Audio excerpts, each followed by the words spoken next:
Hello everyone, this is Abhishek Mishra and guys आज possibility आज हम जो डे 5 हमारा होने वाला है मैथ फॉर डेटा साइंस की सीरीज़ में। तो इसमें आज हम लोग डिस्कस करेंगे अबाउट प्रोबेबिलिटी। ठीक है, तो प्रोबेबिलिटी की ऑलरेडी मैंने क्लास बना ली है। इट मीन्स कि ऑलरेडी मैं रिकॉर्डिंग कर रहा था but there was some issue जिस वजह से वो रिकॉर्ड नहीं हो पाया। So again I need to record. यहाँ पे कुछ चीज़ें बची हुई हैं जो मैं मैनुअली टाइप कर दूंगा, बाकी सारी चीज़ें ऑलरेडी हमने कंप्लीट कर ली। तो सबसे पहले तो हम लोग प्रोबेबिलिटी को देखेंगे कि प्रोबेबिलिटी बेसिकली होता क्या है। सो प्रोबेबिलिटी इट मीन्स कि it is a measure of a likelihood of an event, मतलब किसी भी एक इवेंट का होने के चांसेस को ही हम लोग पॉसिबिलिटी बोलते हैं। ठीक है, कोई भी इवेंट हो रहा है उसके कितने परसेंट चांसेस हैं, ये हमारा पॉसिबिलिटी में जाता है। ठीक है, अगर मैं यहाँ पे कहूँ tossing a coin, so yes ये हमारा एक पॉसिबिलिटी में जाएगा। अगर यहाँ पे मैं कहूँ कि हेड और टेल, क्या पॉसिबिलिटी है कि मेरा हेड आए। सो यहाँ पे फॉर्मूला हमारा हो जाता है occurrences divide by total number of occurrences. So head कितनी बार है, केवल एक बार। टोटल अक्रेंस 2 बार है, तो फॉर्मूला बनेगा 1/2। और यहाँ पे अगर मैं पॉसिबिलिटी निकालूंगा so it will be 0.5। Same अगर हम लोग रोलिंग अ डाइस का फॉर्मूला देखें तो रोलिंग अ डाइस अगर मैं यहाँ पे देख रहा हूँ कि 1 मेरा कितनी बार आएगा, सो 1 की पॉसिबिलिटी यहाँ पे 1/6 होगी। सेम हमारी 2 की पॉसिबिलिटी होगी एंड दैट इज 1/6, और 6 की भी पॉसिबिलिटी यहाँ पे 1/6 ही होगी। उसके बाद में हम लोगों ने यहाँ पे डिस्कस किया हुआ था mutual and non mutual exclusive event. So mutual exclusive event हमारे वो इवेंट्स होते हैं जब जब हमारे पास आउटकम जो आउटपुट आए वो सिर्फ और सिर्फ एक ही पॉसिबिलिटी आए, उसको बोलते हैं हम लोग म्यूचुअल एक्सक्लूसिव इवेंट। जैसे कि टॉसिंग अ कॉइन, यहाँ पे सिर्फ और सिर्फ एक ही आउटकम आएगा, या तो हेड आएगा या तो टेल आएगा, right. Non mutual exclusive event में क्या होता है, जब हमारे पास पॉसिबिलिटीज एक से ज्यादा आ जाए एक टाइम पे, जैसे कि taking out a card from a deck. इसमें क्या होगा कि पहले मुझे किंग अलग करने होंगे और किंग में मुझे जो हार्ट शेप के किंग हैं वो अलग करने हैं। तो 2 पॉसिबिलिटीज आ गई, पहला तो हार्ट शेप कितने कार्ड्स हैं और किंग कितने हैं, तो 2 पॉसिबिलिटीज यहाँ पे चल रही हैं। सो ये हो जाता है हमारा नॉन म्यूचुअल एक्सक्लूसिव इवेंट में। इसके बाद में हम लोग अगर एडिटिव रूल पे देखें तो additive rule for mutual exclusive event बहुत आसान है, वही कि find out the getting head and tail, मतलब find out the possibility of getting head and tail क्या आएगी।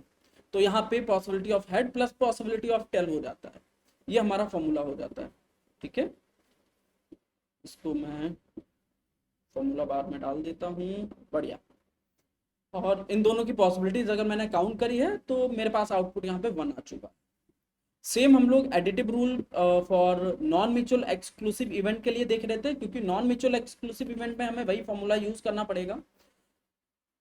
टेकिंग आउट और नॉन म्यूचुअल एक्सक्लूसिव के लिए एग्जांपल हमारा वही रहेगा, taking out a card from a deck. ठीक है, हम लोग एक डेक से कार्ड्स को अलग अलग निकाल रहे हैं। सो यहाँ पे फॉर्मूला होता है probability of A plus probability of B minus probability of A intersection of B. So अगर मैं प्रोबेबिलिटी ऑफ किंग निकालूं यहाँ पे तो प्रोबेबिलिटी ऑफ किंग आ जाएगी 4/52, क्योंकि कितने किंग्स होते हैं एक डेक में, 4। What will be the possibility of heart shape card, 13। तो ये हो जाएगा 13/52। टोटल कार्ड्स हमारे पास 52 होते हैं। फिर अगर मैं यहाँ पे देखूं what is the possibility of king with heart shape, तो ये हो जाएगा 1/52, क्योंकि एक ही है हमारे पास। तो अगर इसको मैं सॉल्व करूंगा सो आंसर विल बी 16/52। ठीक है, सो जो पॉसिबिलिटी हमारी आएगी जो किंग विद हार्ट शेप आने की, दैट इज 16/52, राइट। ओके, उसके बाद में जो हम लोग डिस्कस कर रहे थे दैट वाज मल्टीप्लिकेटिव रूल। तो मल्टीप्लिकेटिव रूल में हम लोग डिपेंडेंट और इंडिपेंडेंट इवेंट्स को समझेंगे। डिपेंडेंट इवेंट हमारे उनको बोलते हैं जब हमारा डिपेंडेंट ए डिपेंडेंट बी के ऊपर कोई भी इफेक्ट ना करे। जैसे कि रोलिंग अ डाइस, मैंने पहली बार मेरे पास 1 आ गया, दूसरी बार मैंने जब डाइस को रोल किया तो वहां पे आ गया हमारा 3, राइट। फिर से 1 आ गया, फिर से 3 आ गया। तो एक बार अगर डाइस का कुछ भी नंबर आया तो वो दूसरे पे बिल्कुल भी इफेक्ट नहीं करता। यही होता है हमारा रोलिंग अ डाइस। और इसमें हम लोग ये हमारा इंडिपेंडेंट इवेंट हो गया, क्योंकि एक इवेंट दूसरे इवेंट पे बिल्कुल भी असर नहीं कर रहा है। अगर मैं दूसरा यहाँ पे इवेंट देखूं जो कि हमारा डिपेंडेंट इवेंट, तो डिपेंडेंट इवेंट में होता है जब हमारा इवेंट ए इवेंट बी के ऊपर हमारा थोड़ा बहुत असर करे, राइट। सो जब एक इवेंट दूसरे इवेंट पे असर करता है उसको हम लोग डिपेंडेंट इवेंट बोलते हैं। जैसे कि एक बैग है मेरे पास में, बैग में 4 बॉल्स हैं। सबसे पहले मैंने एक बॉल निकाली, दैट इज रेड बॉल, ठीक है। उस बैग के अंदर रेड और वाइट बॉल्स हैं। अगर मैंने अभी आपसे पूछ रहा हूँ what will be like 2 red balls हैं, 2 वाइट बॉल्स हैं। अभी मैं अगर आपसे पूछूं कि what is the possibility of getting red balls, तो क्या आएगा? टोटल कितनी बॉल्स हैं? 2 आउट ऑफ कितना? 4, so it will be 2/4। But एक बॉल मैंने निकाली, ले सपोज मैंने एक बॉल निकाली and that is red colour ball, तो जो हमारी पॉसिबिलिटी होंगी बाकी के लिए चेंज हो जाएंगी। तो अब पॉसिबिलिटी क्या आ जाएगी? अगर मैंने रेड बॉल बाहर निकाल ली है तो रेड बॉल के लिए पॉसिबिलिटी आ जाएगी 1/3, और व्हाइट बॉल के लिए पॉसिबिलिटी क्या आ जाएगी? 2/3, क्योंकि टोटल व्हाइट बॉल्स हमारी 2 है उसके अंदर। और इसको बोलते हैं हम लोग डिपेंडेंट इवेंट, कि एक वैल्यू होने के बाद में दूसरी वैल्यू पे डिपेंडेंट, लाइक उसकी दूसरे के ऊपर डिपेंडेंसीज है। तो सेम हम यहाँ पे डिस्कस कर रहे थे कि प्रोबेबिलिटी ऑफ किंग, हमारे पास वही सेम एग्जांपल लेते हैं। First I want to remove the king and then I want to remove the queen. So king की पॉसिबिलिटी क्या आ जाएगी? 13/52। और ये हमारा dependent like multiplicative rule for dependent event के लिए ये जाता है, probability of A multiplied by probability of B A occur. So probability of king क्या हो जाएगा? 13/52। Probability of queen with king क्या हो जाएगा? किंग जहां क्वीन जहां पे किंग हो चुके हैं, तो किंग हमारे ऑलरेडी निकल चुके हैं।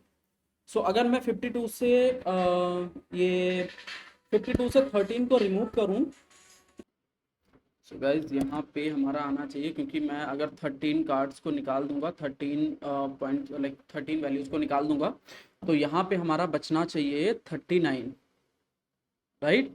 सो ये फॉर्मूला हमारा हो जाएगा probability of king multiplied by probability of queen where king already happens, निकल चुके हैं। तो ये हो जाएगा हमारा 13/49, सॉरी 39। और जो भी हमारा आउटपुट आता है वो आपका फाइनल आंसर हो जाएगा, राइट। सो गाइज ये हो गया हमारा multiplicative rule for dependent and independent event. इसके बाद में जो हम लोग डिस्कस करेंगे and that is permutation and combinations, ठीक है। जो नेक्स्ट टॉपिक हमारा रहेगा that will be permutations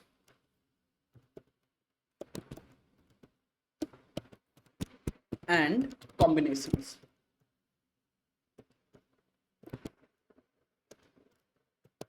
combinations बहुत अच्छा ये टॉपिक है, परम्यूटेशन एंड कॉम्बिनेशन वाला।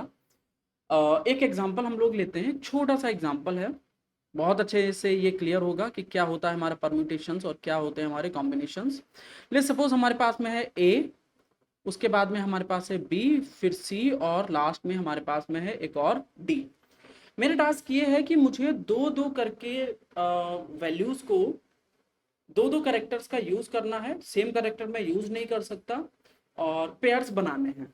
तो कैसे बनाएंगे? देखो, सबसे पहले मैंने यहाँ पे ए बी ले लिया, उसके बाद में हमारा हो जाएगा ए सी और ए डी, राइट। और फिर और क्या ले सकते हैं हम लोग? बी ए, बी सी, बी डी, ठीक है। और हमारा हो सकता है सी ए, सी बी, सी डी, और हमारे पास हो सकता है D A, D B, D C, right. अब यहाँ पे कितने, क्या इसके अलावा और कोई हमारे परम्यूटेशंस बन सकते हैं? इज इट पॉसिबल कि कुछ और परम्यूटेशंस बन पाए? नहीं।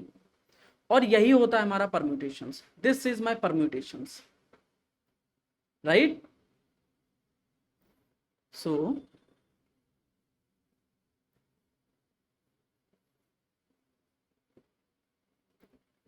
परम्यूटेशंस इज इक्वल्स टू कितने, टोटल कितने वैल्यूज आ रही हैं? 1 2 3 4 5 6 7 8 9 10 11 12। सो परम्यूटेशंस हमारे हो गए हैं 12। Next we discuss about combinations.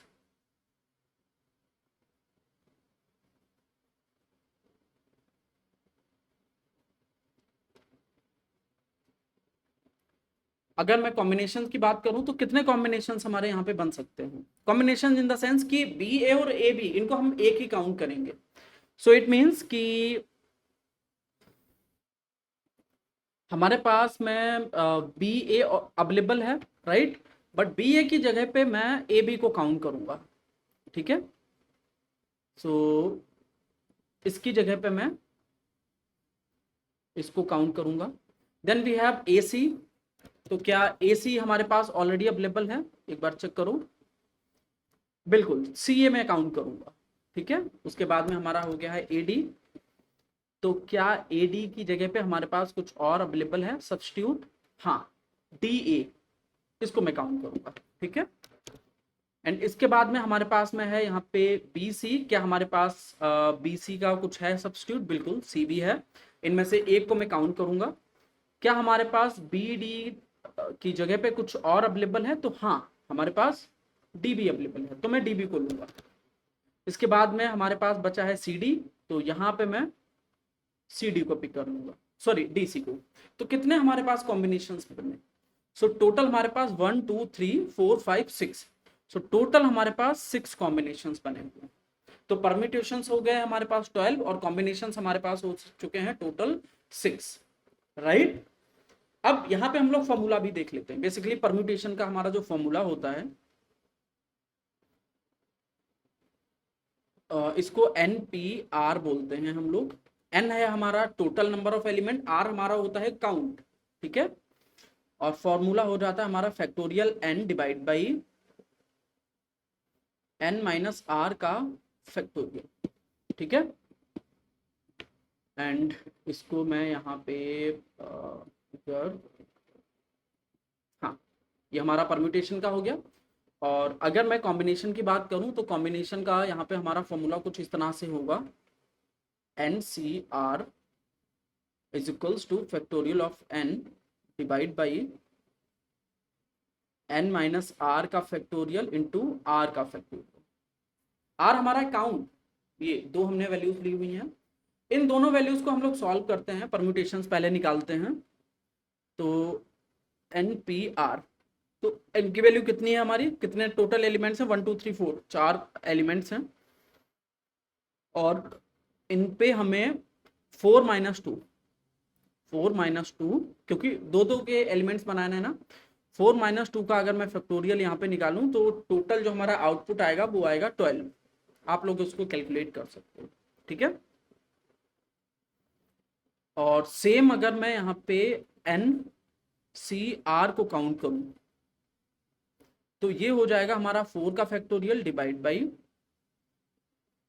4 minus 2 का फैक्टोरियल इंटू 2 का फैक्टोरियल, राइट।